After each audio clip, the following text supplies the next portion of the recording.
مگر ایک موقع پار کر لینی نے اس کے چہرے پر زوردار مکہ مارا، جس سے ٹوٹن کے منہ سے ایک ہیرا جوڑا دانت نکل گیا۔ گارڈز کے آنے سے پہلے لینی نے وہ دانت اٹھا کر اپنے پاس رکھ لیا اور اسے اپنی پائپ کے ساتھ جوڑ دیا جو اس نے پچھلی رات بنائی تھی۔ اگلے دن ٹونا باتھ روم میں پرانک سے ان کی منصوبے کے بارے میں سوال کیا، مگر جواب نہ ملا۔ اس پر اس نے کہا کہ کمرے کا دروازہ کھلا رکھو اور کل میرے پاس آنا۔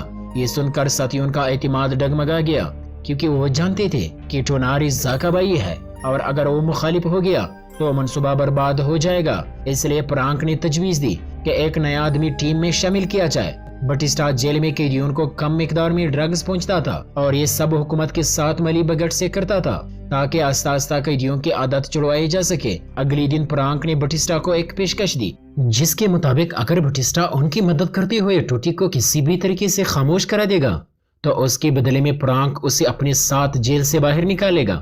بٹسٹا نے بات سنتے ہی فوراً ہاں میں بھر لی اور ایک خفیہ منصوبہ تیار کیا۔ یہ منصوبہ ٹونی کو ہمیشہ کے لیے ختم کرنے والا تھا۔ اس نے ایک خاص دوا بنوائی جس میں زہر ملا دیا گیا تھا اور خاموشی سے وہی ڈرگز لیبارٹری سے باہر نکال کر پرانک کے حوالے کر دیے۔ شام کے وقت پرانک کچھ گھبرایا ہوا ٹونی کا انتظار کر رہا تھا اور اس کے پاس بٹسٹا کی بنائی ہوئی وہی دوا بھی موجود تھی تاکہ جب ٹونی اس کے قریب آئے تو وہ اسے پکڑا کر ہمیشہ کے لیے خاموش کر دے۔ لیکن بدقسمتی سے ٹونی اکیلا نہیں آیا، اس کے ساتھ ایک اور ساتھی بھی تھا۔ ٹونی نے بغیر سوچے وہی ڈرگز کا پیکٹ اپنے ساتھی کو پکڑا دیا۔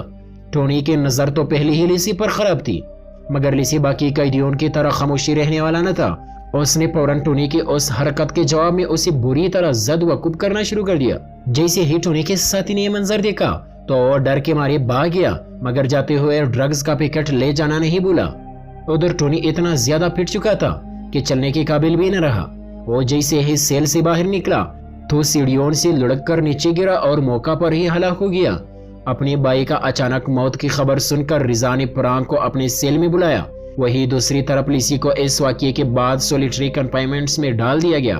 سبھی لوگ جانتے تھے کہ ٹونی اپنی ہی حرکتوں کے باعث مارا گیا، مگر کوئی بھی زبان کھولنے کو تیار نہ تھا۔ اب صرف ایک ہی چشمدید گواہ بچا تھا جو کہ پرانک تھا، کیونکہ ٹونی کا ساتھی بھی اس زہریلی دوا کے اثر سے مر چکا تھا۔ اس لیے رضا پرانک سے اصل حقیقت جاننا چاہتا تھا۔ اس نے اسے اسی رات اپنے سیل میں بلایا، لیکن اتفاق سے اسی رات پرانک اور اس کے ساتھیوں کا جیل سے بھاگنے کا پورا منصوبہ بھی شروع ہو چکا تھا۔ ہر قیدی اپنے اپنے کمرے میں اپنے کام پر لگا ہوا تھا۔ ادھر پرانک کو یہ خبر ملی کہ اس کی بیوی ملنے آئی ہے۔ بیوی نے بتایا کہ صبح صبح اسپتال میں ان کی بیٹی کا انتقال ہو گیا ہے۔ یہ سن کر پرانک بالکل ٹوٹ پڑا اور اب اس کے پاس بھاگنے کی کوئی وجہ بھی نہ رہی، کیونکہ وہ سب کچھ تو صرف بیٹی سے ملنے کے لیے کر رہا تھا۔ تھوڑا سوچنے بعد وہ دیر سے ہی مگر لانڈری روم کی گاڑی میں کود گیا۔ اب کہانی وہی سے جڑتی ہے جہاں سے ابتدا ہوئی تھی، یعنی قیدی اس رات ایئر وینٹس تک پہنچتے ہیں۔ لینی نے اپنی بنائی ہوئی پائپ سے لوہے کی پلیٹ کاٹ ڈالی۔ پلیٹ ہٹتے ہی ان کے سامنے ڈرینیج سسٹم تھا۔ انہیں انہی پائپس کے ذریعے اس ندی تک پہنچنا تھا جو جیل کے پاس سے گزرتی تھی۔ بہت سی مشکلات کے بعد وہ سیور کے آخری حصے تک پہنچ گئے، لیکن دیکھا کہ آگے ایک دیوار بنی ہوئی ہے۔ لینی نے غصے میں لیسی کو دھکا دے مارا، مکہ دیوار پر لگا اور دیوار کا ایک حصہ ٹوٹ گرا۔ یہ دیکھ کر انہیں اندازہ ہوا کہ دیوار نہیں بنی ہے، تو سب نے مل کر اس میں بڑا سوراخ کر لیا۔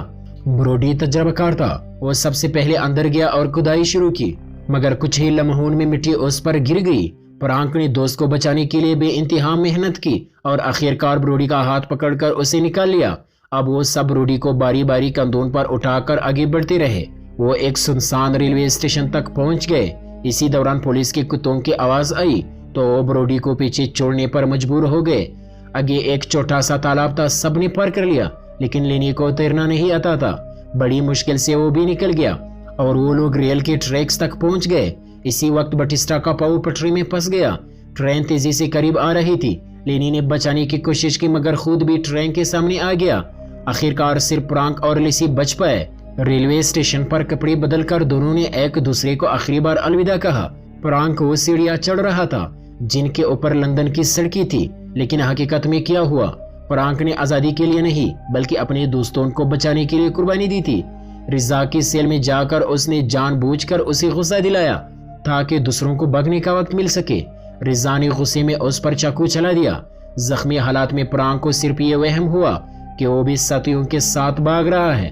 کہانی کے آخر میں اصلیت میں تو نہیں، مگر اپنے ذہن میں پرانک لندن کی گلیوں میں اپنی بیٹی سے مل رہا تھا جو جیسے زندہ ہی تھا۔ اسی لمحے کہانی ختم ہو جاتی ہے۔ اور اگر آپ کو یہ ویڈیو اچھی لگی ہو تو چینل کو سبسکرائب کرنا نہ بھولے۔